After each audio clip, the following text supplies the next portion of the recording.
ese deseado de todas las gentes es el Señor Jesucristo. Él finalmente establecerá una sociedad justa. ¿De qué manera? Primero, permitiendo que los rebeldes pues sigan su camino de rebeldía, de autodestrucción. Y en segundo lugar, restaurando la vida de aquellos que regresan a sus brazos, que escuchan su llamado de amor, haciendo que su carácter, el carácter del Mesías, de Jesús, se refleje en la vida de esa gente que regresa a sus brazos. Ahora, las naciones, los otros países, al ver la gloria de Dios reflejada en la vida del pueblo de Israel, sería atraída a Israel. Ese es el resumen prácticamente de la lección. Pero vamos a la primera parte. Tenemos que analizar aquí la verdadera naturaleza del pecado, los efectos del pecado. Para eso necesitamos leer Isaías capítulo 59, versículos 1 y 2. Dice así: He aquí que no se ha acortado la mano de Jehová para salvar, ni se ha agravado su oído para oír. Pero vuestras iniquidades han hecho división entre vosotros y vuestro Dios, y vuestros pecados han hecho ocultar de vosotros su rostro para no oír. ¿Por qué Isaías escribe esto? Es que cuando la destrucción llegó al pueblo de Israel, en el tiempo del exilio, el pobre pueblo, pues, ¿qué pedía? Lloraba. Decía: Dios, nos has abandonado, nos has dejado. Y entonces venía la conciencia y comenzaba a acusar: para ti ya no hay perdón, tú ya te has ido demasiado lejos, tú mereces lo que estás sufriendo porque te has alejado de Dios. En esas circunstancias ellos pensaban: la mano de Dios se ha acortado para nosotros ya no hay salvación. Y entonces viene Isaías y le dice: no es que la mano de Dios se ha cortado, sino que ustedes se han ido. Ustedes se han alejado, ustedes se han separado de Dios. Y aquí entonces nosotros necesitamos analizar en qué consiste el pecado. Primera de Juan 3, 4 dice: todo aquel que comete pecado infringe también la ley, pues el pecado es infracción de la ley. Nosotros como iglesia muchas veces tomamos este versículo para decir que el pecado es la transgresión de la ley, y efectivamente lo es. Pero el texto dice así: todo aquel que comete pecado infringe también la ley. O sea, la infracción de la ley es algo adicional a lo que realmente es el pecado. Porque si yo te digo en este momento, por ejemplo, yo estoy también con hambre, ¿qué estoy queriendo decir? Que antes de estar con hambre estoy con otra cosa, con sed. Yo estoy con sed y también con hambre. Entonces, cuando Juan dice aquí que el pecado también es transgresión de la ley, quiere decir que antes de ser transgresión de la ley, el pecado es otra cosa. E Isaías, en el texto que acabamos de leer, dice que el pecado es separación de Dios. Dios está aquí, siempre lo he dicho. Él es la justicia, Él es la salvación, es el amor, es la mansedumbre, Él es la paz, Él es la vida. Él es la salvación. Pero cuando el ser humano se separa de Dios, se aleja de Dios, se está separando de la salvación, de la justicia, de la santidad, del amor, de la vida. Se está separando de todo. Se hace una división, se hace un abismo entre Dios y el ser humano. Ahora, como está aquí, separado de Dios, también infringe la ley. Pero el pecado, en primer lugar, es separación de Dios. Y el pueblo de Israel no entendía esto. Porque el pueblo, cuando las cosas le iban mal, lo primero que decían: tenemos que mejorar el ritual, el ceremonial, el sacrificio, tenemos que guardar el sábado, tenemos que ayunar. Y nada de esas cosas estaba mal, porque eran cosas que Dios había pedido. Pero lo que estaba mal es que ellos, en el espíritu, en el corazón, estaban alejados de Dios, pero exteriormente querían cumplir todos los requisitos de la religión y pensaban que Dios se iba a contentar con las exterioridades de su comportamiento y no con la esencia de sus sentimientos, que era el corazón. Y ese problema también es el nuestro hoy. Si pensamos que solo porque no nos cortamos el cabello, o porque no usamos esta ropa, o porque no usamos esta prenda, o porque no comemos esto, o porque vamos el sábado a la iglesia, o porque cantamos en el coro, si pensamos que solo por eso estamos bien con Dios, estamos en la misma situación de Israel, completamente engañados, pensando que Dios mira las exterioridades. Claro que a Dios le interesa también que su pueblo vaya a la iglesia, que cante, que se alimente sensatamente, que se vista con cordura. Claro que a Dios le interesa, pero cuando todo eso es el resultado de lo que va por dentro, de la vida interior. Pero infelizmente los seres humanos no nos preocupamos mucho con la vida interior, solo con las exterioridades. Y ese era el problema del pueblo de Israel. Por eso, querido, ¿cuál era el resultado del alejamiento de Dios del pueblo en los tiempos de Isaías? Isaías 59, 9 al 11, responde. Y es una descripción dramática del pueblo. Dice: por esto se alejó de nosotros la justicia. El pueblo clamaba. Se alejó de nosotros la justicia. No, la justicia no se había alejado de ellos. Ellos se habían alejado de la justicia. Por esto se alejó de nosotros la justicia y no nos alcanzó la rectitud. Esperamos luz, he aquí tinieblas. Claro, si se habían alejado de la luz que es Dios, claro que vivían en tinieblas, en oscuridad. Esperamos resplandores y andamos en oscuridad. Palpamos la pared como ciegos y andamos a tientas como sin ojos. Tropezamos a mediodía como de noche. Estamos en lugares oscuros como muertos. ¿Qué situación trágica? Estamos en lugares oscuros como muertos, pero estaban vivos. Respiraban, comían, trabajaban, se levantaban, se acostaban. Estaban vivos, pero estaban muertos espiritualmente. Vivían en oscuridad. Y sigue diciendo el texto: gruñimos como osos todos nosotros y gemimos lastimeramente como palomas. Esperamos justicia y no la hay, salvación y se alejó de nosotros. ¡Qué situación dramática! ¿Por qué es que a veces un cristiano cumple todo, sigue todo, guarda todo, se esfuerza para hacer esto, para no hacer aquello, se esfuerza, es disciplinado, dominio propio, ejerce toda la fuerza de voluntad que tenga, pero en el fondo no es feliz? Es como un oso que gruñe, es como una paloma que llora. ¿Qué le pasa? Es que está preocupado solamente con las exterioridades de las cosas y se olvida de la vida interior con Cristo.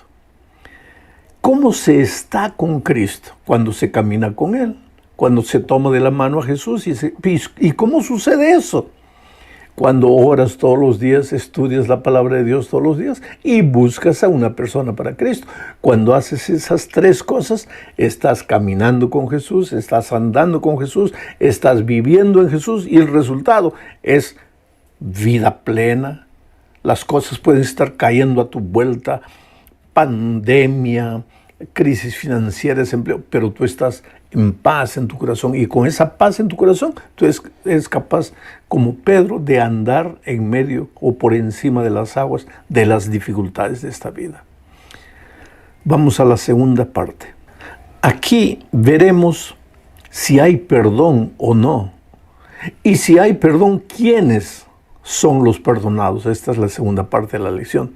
Leo Isaías 59, 4. Dice: no hay quien clame por la justicia, ni quien juzgue por la verdad. Confían en vanidad y hablan vanidades. Conciben maldades y dan a luz iniquidad. Y el versículo 20 de Isaías 59 dice, y vendrá el Redentor a Sión, y a los que se volvieren de la iniquidad en Jacob, dice Jehová. Interesante, cuando el pueblo se aleja de Dios, pues se siente abandonado, se siente triste, se siente perdido, no hay justicia, hay violencia, hay hipocresía, hay mentira, hay chisme. Es un pueblo que dice que está bien con Dios, pero ¿cuál es la raíz del problema? Es el carácter, es un carácter horrible, pelea, grita, agrede, el hogar está destruido, la relación con los hijos, con la familia está mal, pierde constantemente el empleo porque pelea con el jefe, pelea con el compañero de trabajo, pelea con todo el mundo. ¿Por qué? Tiene el carácter deformado. Ahí va, hace un curso de inteligencia emocional, aprende que tiene que portarse así, que tiene que ser así, pero cuando llega a la realidad no puede porque su carácter es horrible. ¿Y por qué su carácter es horrible? Porque no refleja el carácter de Jesús. ¿Y por qué? Porque está lejos de Jesús.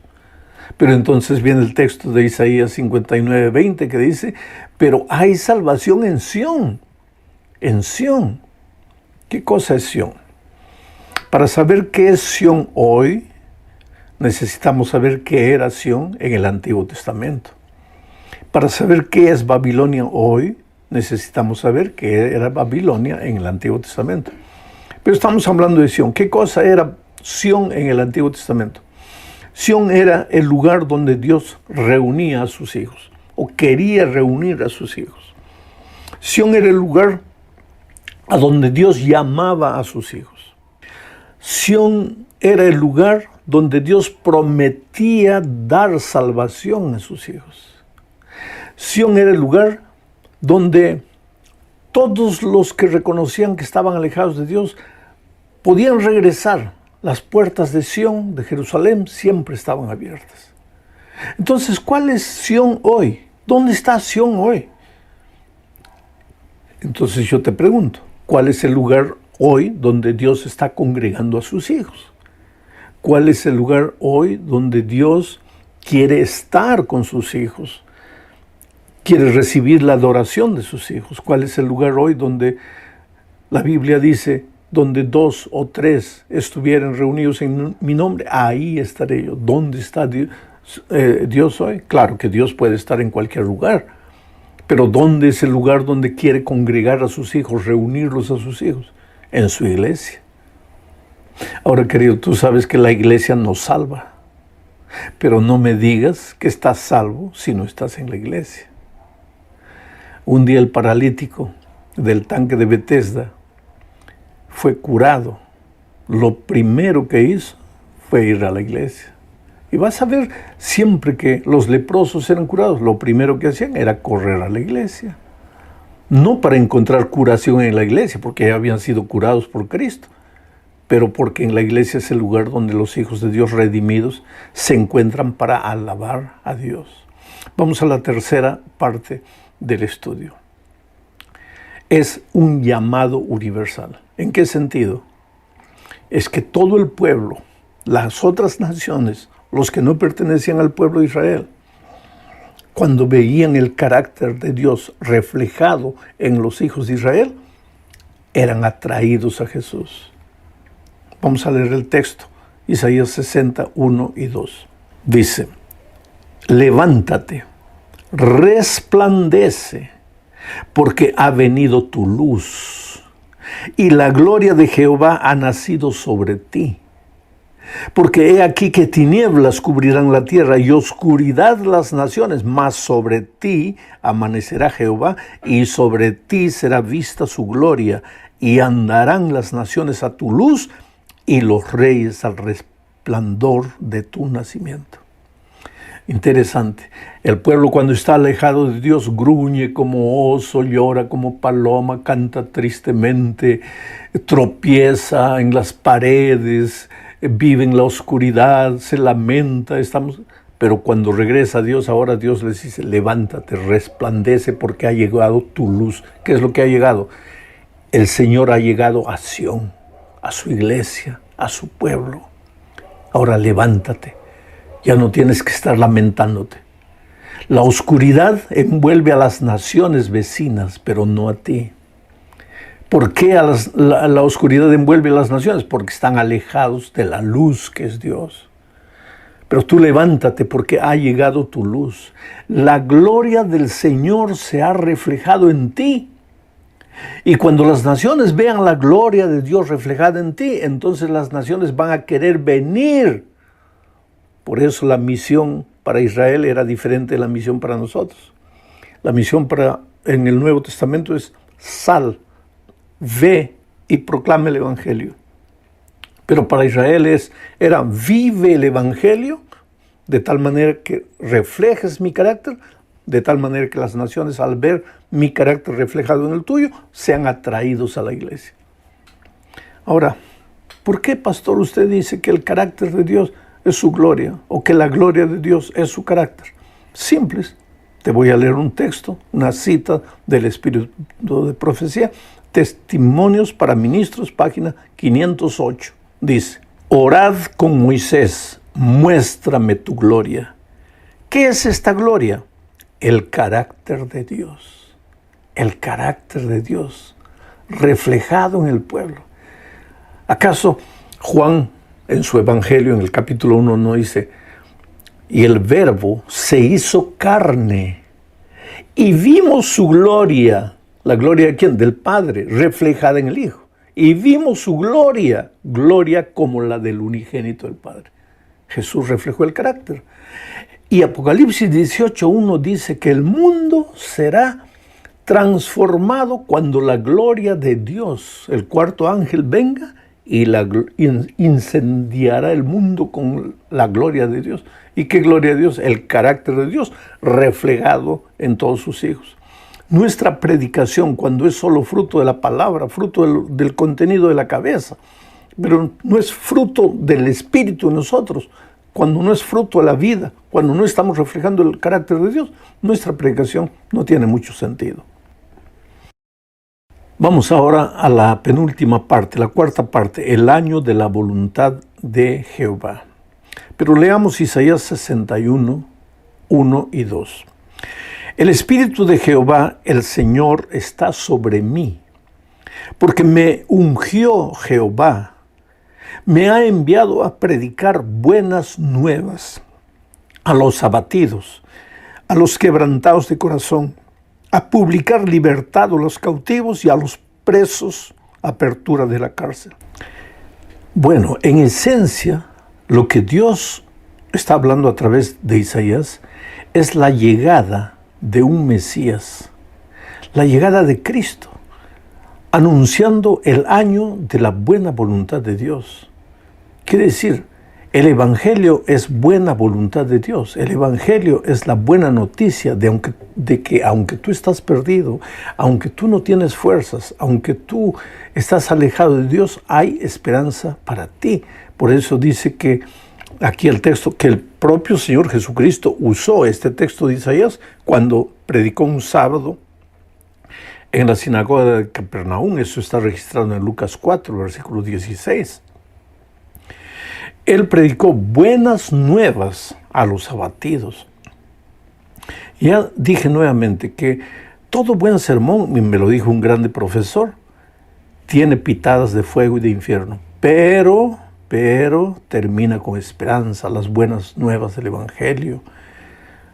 El sermón no es solo para desesperar, para asustar a la gente. Esta lección no es para asustarnos, es para mostrarnos que aunque nos alejamos de Dios, hay esperanza para nosotros, buenas nuevas de salvación. ¿A quiénes? A los tristes, a los abatidos, para vendar la herida de la gente que está desesperada, para predicar libertad a los cautivos del pecado, a los cautivos del vicio, a los cautivos de la intolerancia, del fanatismo, a los cautivos del radicalismo, a los cautivos de las pasiones humanas, libertad.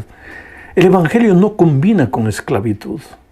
El Evangelio es libertad. Por eso es que en los primeros años del cristianismo, la gran mayoría de los que aceptaban a Jesús eran los esclavos del poder romano, porque ellos querían ser libres, solo que ellos a veces entendían solamente la libertad del cuerpo, pero Jesús está hablando aquí de la libertad del espíritu, no solamente del cuerpo. Llegamos al fin de la lección hablando del día de la venganza de nuestro Dios. Para eso vamos a leer Isaías 61, 2. Dice: el Señor me envió también a proclamar el año de la buena voluntad de Jehová y el día de venganza del Dios nuestro. Qué interesante. Al mismo tiempo que Dios anuncia el año de la buena voluntad, el mensaje de salvación, la libertad, este año de la buena voluntad se refiere figuradamente al día en que en Israel se celebraba el año del jubileo, se libertaba a los esclavos, se le devolvía las casas a la gente que había empeñado su casa y no tenía cómo pagar, año de libertad. Pero al mismo tiempo que anuncia el año de la buena voluntad,